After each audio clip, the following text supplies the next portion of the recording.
Jangan lupa untuk subscribe dan nyalakan lonceng notifikasinya. Terima kasih Bapak Menko. Kami kira rekan-rekan media sekalian,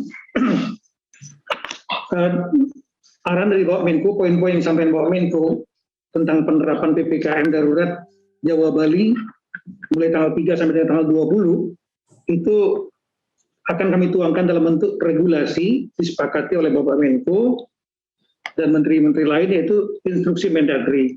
Jadi menggunakan jalur perundang-undangan pemerintah daerah 23 nomor 2000 tahun 2014, karena di situ bisa memberi instruksi kepada daerah. Tadi itu ada sanksinya, jadi disampaikan Bapak Menko tadi. Kemudian ini draftnya yang sudah kami susun, namun ini sekali lagi belum final, jadi mohon jangan sampai disampaikan, karena ini nanti akan finalnya nanti kami serahkan kepada Bapak Menko untuk nanti dikoreksi. Kalau memang tidak ada koreksi lagi dari Pak Menko, atau kalau ada koreksi kami perbaiki, segera hari ini juga kami akan segera tandatangani dan share kepada seluruh kepala daerah di Jawa Bali. Kemudian tadi kita arahkan rekan-rekan untuk daerah, yang penting segera untuk, ini kunci adalah sinergi.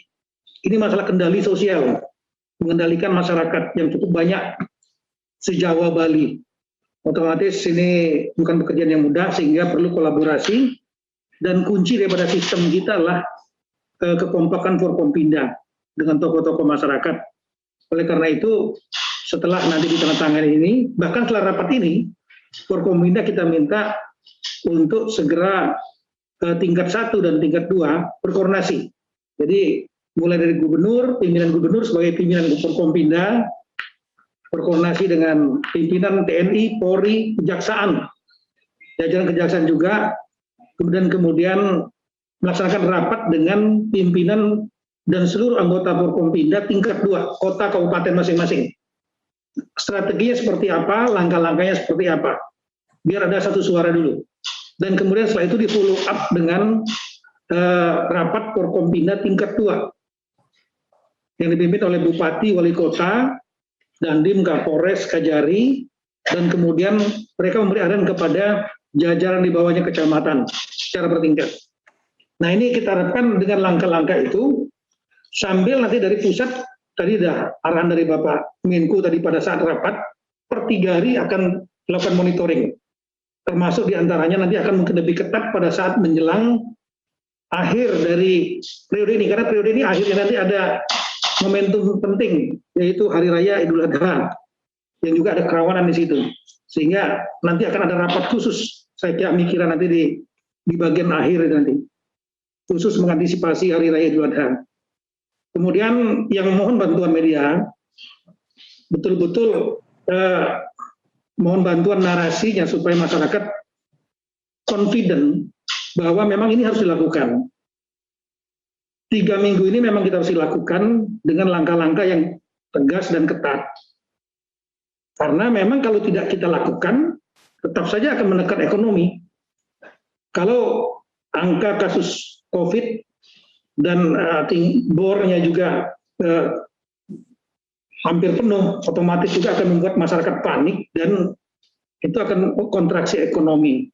Maka lebih baik kita melandaikan dengan tegas, dan kemudian kita lakukan dengan sangat serius 3 minggu ini.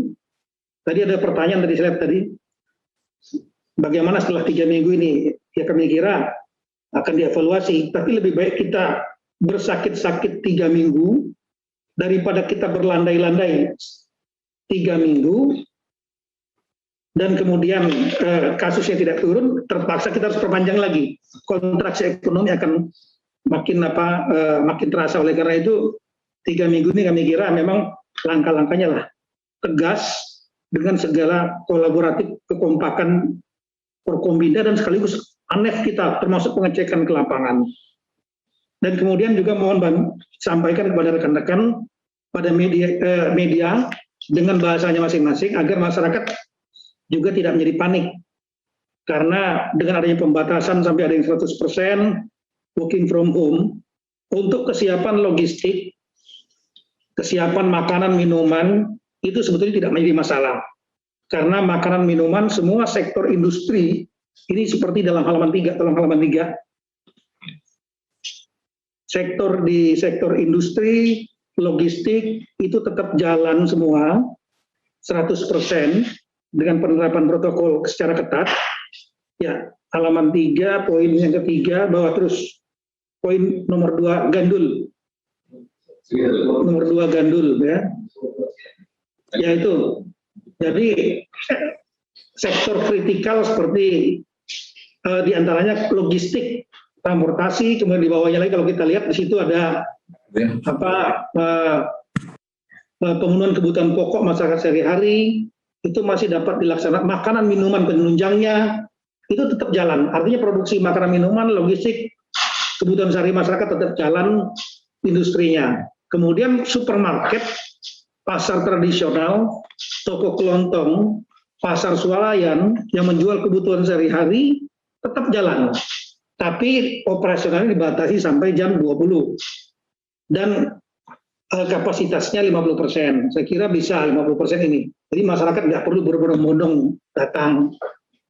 Apotik dan toko obat tetap buka. Jadi jangan khawatir untuk beli obat-obatan dan lain-lain. Apotik dan toko obat tetap buka 24 jam. Ini. Kemudian yang di poin E di situ, makanan minuman yang dibuka di tempat umum, warung makan, rumah makan, kafe, pedang kelima, lapak, jajaran, baik yang di lokasi sendiri maupun lokasi di pusat perbelanjaan mau masih buka, tapi menerima hanya delivery atau take away dan tidak menerima makan di tempat atau dine in. Nah, jadi prinsipnya kita lihat bahwa untuk kesediaan makanan minuman ini tetap siap, di samping pemerintah juga tentunya mempersiapkan cadangan logistik. Saya pikir demikian Bapak Menko, terima kasih.